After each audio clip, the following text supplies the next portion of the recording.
with a pickle in my mouth. Playing in the street, look at me outside waving. Just two little kids out there misbehaving. I mean, Trump is dying, probably.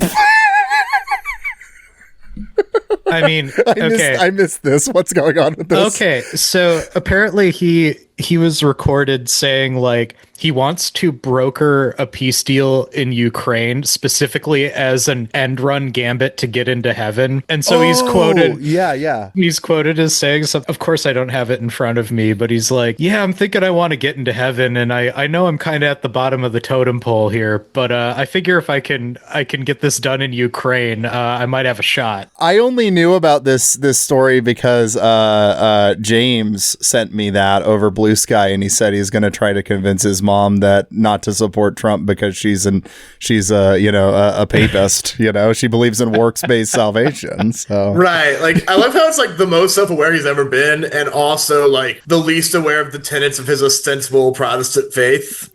He's Presbyterian, right? Yeah, he's like all about he's like, he's supposed to be predestined, you know?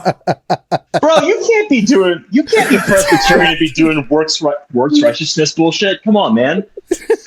I think now he's like falling into like Pentecostals. Like he left the PCUSA because they're too woke. Yeah, they went woke. Yep. Yeah, he's around a lot more charismatic types now. That's true. And like non-denom, he's around a lot of gemstones. Yeah. Yeah. A lot of mega church grifters, and then like psychotic Heritage Foundation guys, and oh man, it's a coalition of Christianity's worst. Just has a direct line. American Christianity is cooking up so many interesting new developments. Did you read about the article I saw on Blue Sky? Evangelicals rehearse ancient red heifer ritual linked to Jerusalem temple prophecy. Yeah. They're doing the red. Okay, like is this like a real news story, or is it just because like my avowed tolerance for some woo? Have they actually shipped the red heifers to Israel, or have they done the ritual right? Right. Yeah, I don't know if it was a clickbait Instagram headline or a Blue Sky post. It's just all of online is just kind of bleeding together. I don't know where any of my information comes from besides the articles I read in the Financial Times. I'd been hearing reports that some billionaire has been breeding red heifers in Texas, and they actually shipped some to Jerusalem at this point. Okay. To then perform the they have to build the temple, and then they have to slaughter the cow, and then it's gonna trigger Left Behind style end times. Right. Oh, I'm looking at an article for religionnews.com. Okay, that's better. Let's see. Jerusalem RNS. I don't know what that means. Religious news service. That's just, okay. Yeah. For years, Texas businessman Brian Stinson has dreamed of a world at peace. Oh my God. A practice run of an ancient purification ceremony involving a red heifer was held on a remote hilltop in northern Israel. Oh my gosh. Okay, so practice run. Did they do it? Looks like so they did the ritual, but they don't have the temple because the temple hasn't been rebuilt. So this is just making sure they've got the rights down. They've got all the moves and the words just right. It would suck so bad to be the red cow that was the practice run. You know what I mean? Like, you know, you just get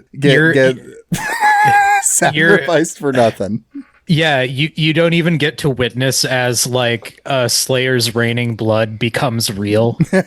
Also, like, this is a dark thought, but I'm just wondering, what happens if, God forbid, Israel manages to like take down the Dome of the Rock, rebuild the third temple, they do the red heifer thing, and then the world doesn't end? Like, to Christian Zionists, where does that leave them? Oh, they double down. Like, probably. It's the when prophecy fails thing. Like, it's just gonna get weirder. It'll shrink. Like, influence will probably roll back, but there is gonna be a core group that just keeps doubling down and gets more and more insane. Yeah. And then they're just going to keep doing it. They're just going to keep rebuilding temples and slaughtering cows in Jerusalem.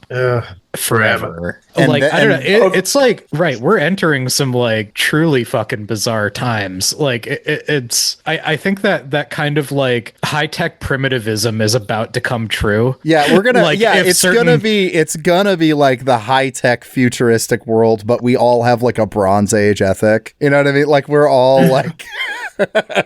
Yeah. Well, it's gonna be like Homo sapiens is gonna like regress to an earlier step in our evolution because we all get addicted to the stupidity machine. But then, like, we're not going to get that dream scenario of all watched over by machines of loving grace, where like a truly benevolent computer god ushers in a paradise. It's like, no, we're gonna live in like, what if it was Harlan Ellison's "I have no mouth but I must scream," but it's powered yeah. completely by the worst Reddit posts. You know, back when Idiocracy came out, they were saying it was kind of like it was a comedy. What's it now, Josiah? Oh wow. But I'm starting to think it might be what's that called? Yes. When you document something. Talking about a damn Yes. documentary. Goddamn Oh, yeah. documentary.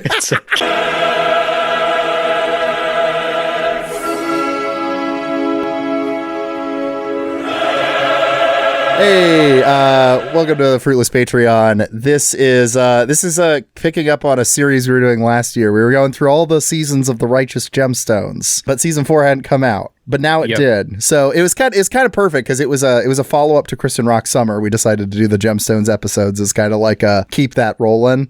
So it feels fitting that we're doing it here in August now after Kristen Rock Summer. And I'm joined by the crew that I had on the third episode of that. We've got Josh. Hello, Josh. Hey, everybody, it's me. You're probably sick of me by now.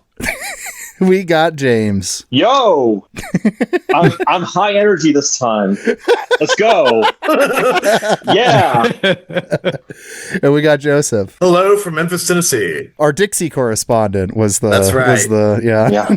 We That needed was to have the a gimmick. southerner here. Yeah. What are they cooking down there? What is going on? What's going on in the South? What's going on in the South? I mean, it's hot as fuck. That's honestly the only thing I can think about right now. Is just how goddamn hot. Like, why did white people move here before air conditioning was invented? Yeah. Yeah. Like, Oh my God. whose idea was that?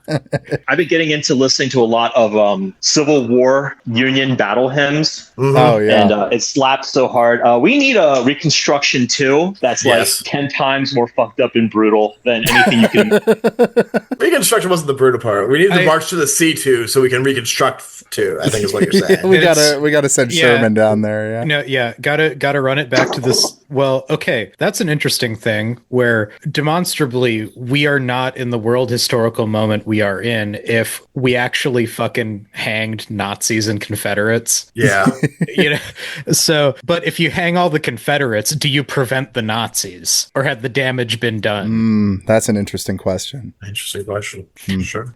What? So, oh man, can we run it back? Like, if friend of the show, actually, I don't know if that's fit for public consumption, but Alien's theory that there is an unbroken chain of money from the actual legitimate National Socialist Party all the way to like the American alt-right. I wonder if you can extend that back across the Atlantic all the way back to like individual plantation owners and just trace that blood money bouncing back and forth amongst the white devils. Edward E. Baptist wrote a very interesting book about, like, his thesis was that, like, American capitalism is intrinsically rooted in the slave economy of the South. Yeah.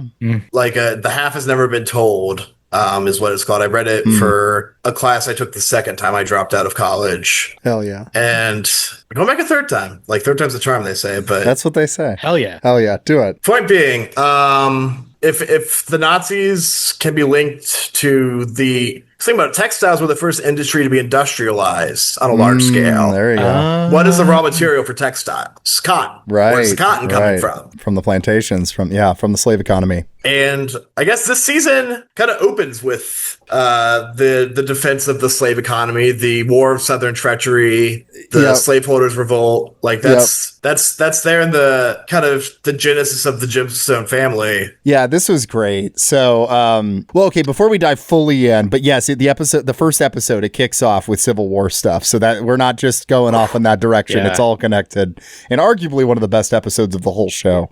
But agreed. But before we get there, I just like general thoughts here on season 4. What do you guys think? How you feel about it? I don't think episode 1 could be the best episode of the show because there's no Keith. That's true. This is my Keithy boy. This was a preview for a Patreon only episode. So check out the show notes if you want to hear more.